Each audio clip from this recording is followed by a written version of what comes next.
Parang mas marami yung nagpa-practice dito compared sa amin. Ayan, ganun yung itsura ng ano nila guys.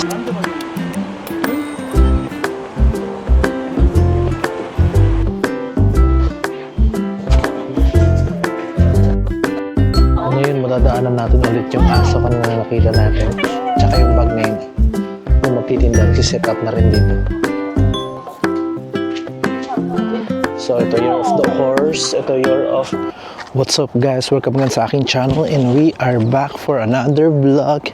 And today is March 31. So, ito yung pinaka-last ng March 31 ng 2026. And right now, is naglalakad tayo. Nandito pa rin tayo sa ating school which is the Kim Chon de Hakyo. So, sa likod ako ngayon, nasa parking lot.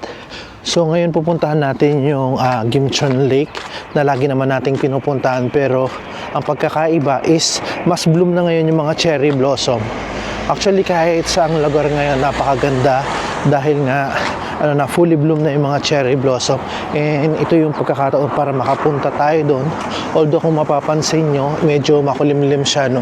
Kanina medyo umaraw, so parang napaka-unpredictable ng weather ngayon. Kahapon medyo umulan, so ang wino-worry ko baka mamaya magsilaglagan na yung mga bulaklak and mag-transform na siya into dahon, hindi na natin makikita na fully bloom yung cherry blossom. And as you can see, dito lang sa gilid ng school namin may mga cherry blossom tree na rin. And then doon tayo, dito tayo, ayan o, grabe. Dito hindi masyadong fully bloom, no? Pero yung pupuntahan natin lake, mas marami kasi paikot is maraming mga cherry blossom doon. At saka yun yung pinakasikat dito sa may lugar na to. Ayan. Dito sa school namin guys, may makikita kayong ganyan. So ito yung mga smoking area. So may mga certain place lang na pwedeng mag-smoke, hindi basta-basta pwedeng mag-smoke kung saan-saan. Kasi pag nahuli kayong nag-smoke kung saan-saan lang, pwede kayong magbayad ng fine, no? Parang nasa 100,000 won yata. So paglagpas natin doon, ayan another parking lot dito sa may gilid naman ng mismong pinaka-main ng Gimcheon University guys. And daanan natin to. So from here, parang nasa 20 minutes or kung mas mabilis kayong maglakad papunta doon sa may Gimcheon Lake, parang nasa 15 minutes lang siya. Kasi nasa 1 kilometer and 200 meters yung ano niya, yung layo niya from this university. And ayan, ngayon may mga nagpa-practice doon, no, na mga players soccer. So daanan lang natin tong area na to. Ayan o, grabe, ang ganda, no?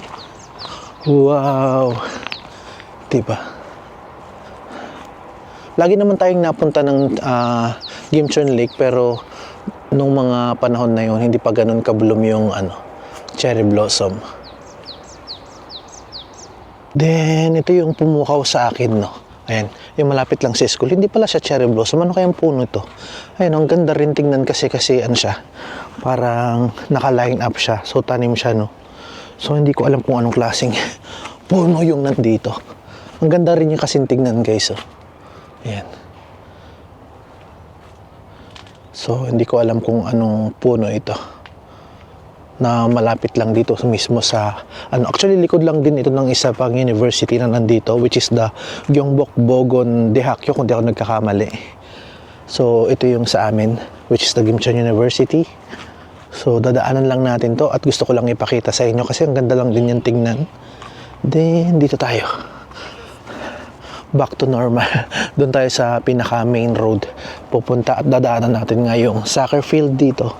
And makikita nyo naman na may mga naglalaro ngayon na mga player nila. Ayan, grabe yun, diba? Ayan, habang papunta tayo sa main road, pakita ko lang sa inyo or pasilip yung mga soccer team ng Gimcheon University guys. So meron silang practice ngayong araw na to. Ngayon ko lang nakita sila na ganyang karami. Usually parang 5 tao lang ganyan yung pero ngayon parang buong team nagpa-practice ngayon. Yan, ito yung papuntang main road. Nandito na tayo sa may pinaka main road guys, and kung mapapansin nyo, mag-isa lang ako ngayon. Usually pag lumalabas, kasama ko yung mga kapwa ko estudyante sa may Gimcheon University. So ito yung first time ko lumabas na mag-isa. Yung iba nauna nang pumunta doon kasi panghapon yung schedule nila, unlike kami kasi na pang umaga. So ito yung free time ko, which is the panghapon. Kaya pupunta ako ngayon kahit mag-isa lang. Yung kasama ko kasi natutulog, nakakaya naman na istorbuhin pa. So hinayaan ko na lang siya doon and mag-isa na lang ako mamamasyal.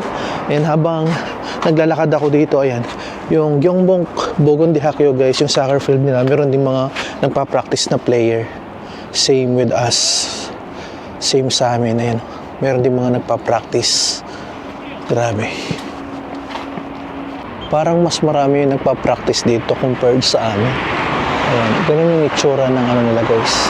Soccer field dito, parang mas maluwag compared sa amin.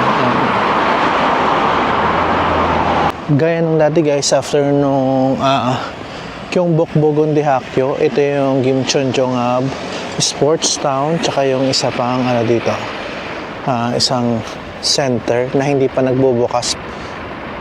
So kapag nagbukas yan, pasyalan din natin para makita natin kung gaano siya kaganda.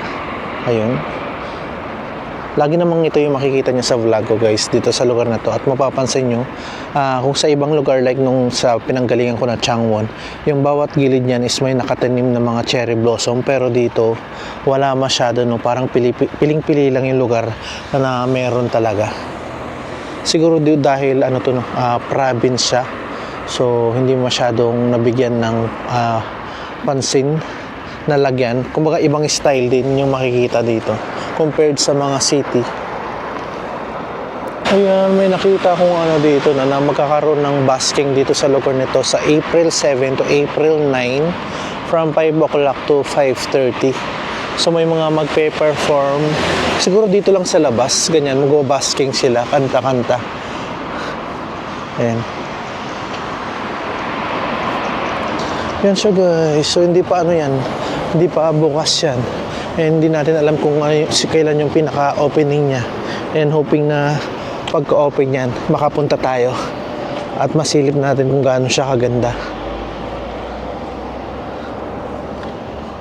Yan, may nakita na naman tayong ganyan. Yung pupuntahan natin actually, yung lugar is Yeonhwaji guys. Yung Bulkut is si Cherry Blossom, Chokje, ibig sabihin festival.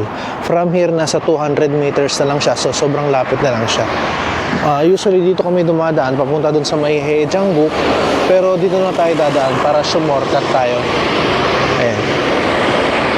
So banda doon, kung mapapansin nyo, may mga daan din na talagang naka-ano, side by side may ano talaga, cherry blossom, no? So bibihira lang yung ganyan. Meron din dito, tsaka dito, pero dito sa side na to wala na, diba? So start na tayo maglakad ulit. Dito na tayo, imbis na doon. Kaliwa na tayo dito guys. Papasok tayo dun sa may bandang 7-Eleven. So ito yung sinasabi kong 7-Eleven guys. Pasok lang tayo dito. Then makakarating na tayo dun sa mismong park na sinasabi ko. Or yung may lake. Yan, sobrang saglit lang. Ayan, nakikita ko na siya. And papakita ko sa inyo. Ito yung first time na kukuhanan ko siya na may araw, no? Although makulimlim. Kasi usually kapag pumunta kami dito, gabi talaga ng mga kasama ko. Ayan. Ganyan yung itsura niya ngayon. As in, fully bloom siya ngayon guys. And napakaganda. Mas maganda sana kung maaraw. Pero wala tayong choice. Kaysa naman ulanin ito at hanginin. And tangayin na yung mga bulaklak. So hindi na natin makikita yung ganitong kaganda. So ngayon medyo pumapatak-patak yung ulan. So mayroong festival na magaganap dito and makikita nyo mayroong mga nagpe-prepare dito. So maraming mga magtitinda ng pagkain and sa ngayon wala pa. Ang alam ko bukas pa lang siya magsisimula, April 1 and forward. Ayan. Wow, grabe ang ganda. Diba? Wow. Oh. Grabe. Ayan siya. So lakad-lakad muna tayo. Maraming tao yung mga pumunta ngayon. So ipapakita ko sa inyo kung ano pa yung mga pwede nyong i-expect kapag pumunta kayo dito. Kung sa bandang Changwon or Gyeongsangnam-do, Jinhae yung pinakasikat. Dito naman sa area namin, sa Gimcheon, ito yung pinakasikat na lugar guys. Ayan. Wow. Maliban dun sa kanina, meron ding mga ganyan na ini-install ngayon guys. So marami talagang ganap dito dahil dito sa Butkut Chokje dito sa may Gimchon guys. Ayun. So ngayon hindi pa sila nag-open. Malamang bukas pa siya. Kasi nga nag-ready pa rin sila hanggang ngayon. Ayan. Pero at least pumunta na tayo dito bago malagas yung bulaklak na to. Ilang beses na akong pumunta dito or ilang beses na kayo pumunta dito pero never pa kaming pumunta dun sa may pinakagitna kasi hanggang alas 5 lang yung pinaka-open nun and may oras pa sa palagay ko kaya itry nating puntahan. Yan. Ganyan siya guys. And marami pa rin mga ini-install dito. Ganyan siya. Di ba ang ganda rin yung nasa gitna? Tapos ngayon may pa-fountain na sila. Nung pumunta kami hindi umaandar yan. So ayan. Kahit na marami namang cafe dito tsaka restaurant, nag-install pa rin sila ng mga siguro magtitinda sila ng mga street food ganyan. Ayan oh. 'Di ba? Sayang nga lang kasi hindi pa magsisimula ngayon. Pero balik naman tayo siguro dito kapag may time.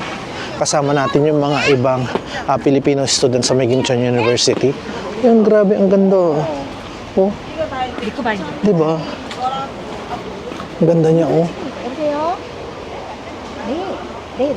Di ba? Kahit ilang beses na akong nakaranas ng ganito guys, pero maganda pa rin talaga siya guys, kahit paulit-ulit. Dahil ito hindi naman asin tumatagal talaga siya. Parang 1 linggo, 2 linggo, ganyan. Tapos ayan, meron din kayo makikita ganyan. Ngayon dito sa daan, kung maalala nyo, nung nagbablog ako dito ng gabi, wala kayong makikita ganyan. And yung tawag nga ng lugar na to is yun, Huachi, itong lugar na to. So ngayon try natin pumunta dun sa may gitna kasi naka-open siya. Ito yung chance natin. Matagal ko nang gustong pumunta dun sa ano na yun, yung ano na yun, gitna na yun. So puntahan natin. Gaya nga ng sabi ko, ayan, 9 to 5 p.m. lang siya. So, pasok tayo ngayon dito. Ayan. Ito yung first time ko pumunta dito sa mismong gitna. Ganito pa lang itsura niya kapag nandito ka naman. Diba? Ang ganda. Tapos may paganyan siya. Pwede mag-take ng picture dito. Magandang pang Instagram ganyan. Oh, diba? Ang ganda. So, ibang side naman yung nakikita natin, no? Kasi usually doon lang ako sa gilid, naglalakad, ganyan, kasama yung mga ibang estudyante nga. Paulit-ulit na sa estudyante. Ganda niya guys, oh. So, meron pang pa-bridge doon. Papunta naman doon sa kabila. So, let's go. Ganda. Grabe, ang ganda. Nandito ako sa may bridge ngayon, guys. And ito yung makikita natin pag nandito tayo mismo sa pwesto na doon. Then papunta doon. Wow. Diba nga? Ang ganda. Ito pa yung isang side guys. Ayan, solo tayo ngayon. Ganito lang ang suot natin. Hindi na rin kasi ganun kalamigan pag ganitong spring guys. So kapag nga mga bandang 12 o'clock parang medyo mainit na talaga. Kaya pwede na talaga itong mga ganitong maninipis kapag ganitong spring dito sa South Korea. And tuloy na natin yung paglalakad guys. Ito, yung kadugtong. Maliit lang naman siya actually. Yan. Gusto lang natin may experience since nandito na tayo sa mismong Chihuanji. Yan. Diba? Ang ganda. Pero mas maganda sana kung napapalibutan ito mismo ng cherry blossom, no? Pero okay na rin siya. And meron dito ang konting cherry blossom. Naipakita ko na rin kung gaano kaganda itong lugar nito kapag gabi. Maganda rin talaga siya, pero ngayon lang natin maipakita na ganito medyo maliwanag pa. And maganda rin talaga siya. Yun nga lang, hindi masyadong nakisama yung panahon kasi medyo makulimlim talaga. Ang kagandahan dito kung kunwari medyo gusto nyo mag-relax, meron naman mga bench dyan na pwedeng umupo-upo. Ayan, katulad ng ginagawa nila, yung mga nagdi-date dito, yung mga mag-asawa or kahit yung mga magpapamilya na nagpipiknik-piknik din dito. So mas maaga silang pumunta ngayon, siguro dahil alam na nila na kapag mismong festival ka pumunta dito, as in maraming tao talaga. So maraming photo bomber na magaganap. Ganon siya. So, hindi nyo siya masosolo. So, mas okay pa rin na pumunta ng mas advance Yun nga lang, hindi nyo may experience yung mga nagtitinda-tinda o marami kayong makikita na tao na pumupunta rito, ganyan. Ayan. Okay guys, lumabas na ako dun. So naabutan na ng oras and marami pang gustong pumasok pero mahigpit sila dito pagdating sa oras. Ngayon, nag-close na talaga. So ngayon lumabas na lang kami tapos ipagpatuloy na natin yung paglakad-lakad dito. Ayun yung pinuntahan natin kanina guys kung napansin nyo. And medyo dumidilim na rin kasi kaya ayan, parang sinisimulan ng pailawan itong lake. Yan, di ba? Grabe. Ang ganda talaga. Maliban dun sa mga stall na makikita, meron din silang nilagay na piano dito na kung saan pwedeng mag-play. Ayan. Diba? Ayan. Marami kayong pwedeng gawin dito kasi marami ding mga cafe, tsaka yung mga restaurant nga na pwedeng pagkainan maliban sa mga stall na pag-anuhan nila ng mga street food. So, kung dito kayo sa Gimchon guys, punta kayo and experience tong lugar na to. Ang ganda talaga oh. Yung na yun, yung pinuntahan natin kanina. Kaso may time limit talaga siya. Yan, so lakad-lakad tayo guys. Buuin natin yung paglakad dito. So kung makikita nyo kahit dito sa area na to, meron din silang mga ini-stall kung saan magtitinda sila dyan ng mga street food tsaka iba't kumbaga may experience nyo talaga yung pagkain ng Korea dito. Ayan. Ayan, nalibot na natin siya ng buo. Ayan, nandito tayo ulit. And papakita ko sa inyo yung water fountain doon sa may gitna. Nanggaling na tayo kanina doon, tapos dumaan tayo doon. Sobrang iksi lang niya, kayang-kayang libutin ng mga around 5 minutes. Kung mabilis kang maglakad-lakad, kaya mo siyang ikutin. Pero kung dahan-dahanin mo, yung medyo ninanamnam mo siya, mga 10 minutes, ganyan. Kumbaga bawat side, nanamnamin mo siya. Ganon. Di ba ang ganda? Yung pinagkaiba lang talaga dito, dun sa mga napuntahan ko, mas malaki yung iba, unlike dito talagang as in, maliit lang siya na area. Pero okay na rin siya, di ba? At least mayroong parang pinakalugar na pupuntahan nila pag gusto nilang ma-experience yung cherry blossoms. Ayun. Karaniwan, ayan, kapag ganitong oras na, 5:38 pa lang, pero medyo madilim na, kung mapapansin nyo, nagpaano na rin sila ng ilaw sa ngayon. Ngayon, medyo tumatambay lang tayo, stay dito. Even though na libot ko na siya. So, ayan. Parami yung mga Korean na pumupunta rito. Yung mga stall, di ko alam kung anong oras mag-uumpisa. Siguro mga around 6:30, siguro medyo maaga-aga pa. Pero meron nang nagsiset up doon, and magtitinda na ngayong araw na to. So, tignan natin kung may hintay ko yung medyo padilim para ma-check natin kung ano yung pagkakaiba. Ayan, ganyan pa siya. Medyo pa siya.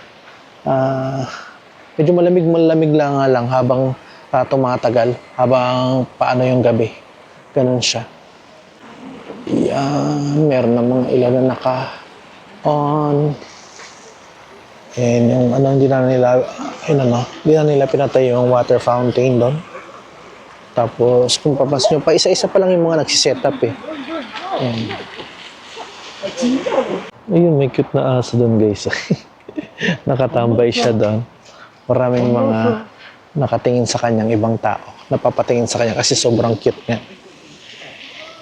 Yan, umikot ako ulit dito ay nakita ko to guys. May nakita ko nakakatuwa dito. Pwede kang umupo dito and malalaman mo kung ano yung bigat mo. So ngayon, itry natin. Upo. Iray ko. Tignan natin kung gaano ako bigat. Check natin. Parang dito to, 60 kilos lang daw ako. Parang hindi totoo. Parang around 60. Alam ko nasa 70 kilos ako eh. Parang hindi totoo. It's a prank. Tapos meron din ganito. Ayan, kung ano yung pinakaano mo. Parang kung anong year mo. Tapos parang lalagay kaya ito ng pera dito or something. Tapos parang hula siya, ganun. So ito year of the horse. Ito year of the sheep. Ito year of the monkey. Yan. Rooster. Year of the rooster. Ito year of the dog. Ano yun nandito? Year of the pig. Itong ano na to. So ako Year of the Tiger eh. Check natin banda dun sa area na yun. So ito is Year of the Rat. Dito naman is Year of the Snake. Tapos Year of the Dragon. Dito yung Year of the Rabbit. And eto, nakita ko. Year of the Tiger. So dito. So hindi ko alam kung paano, no. Kasi yung mga ibang nakita ko, maglalagay ka ng pera, mag-i-insert ka, tapos lalabas dito yung pinaka ano. Pero di ko alam kung paano siya gawin. Ayan, halos mabuo na natin yung dalawang ikot. And ipakita ko lang ito kasi ang ganda guys. May bench dito na parang dinesign nila.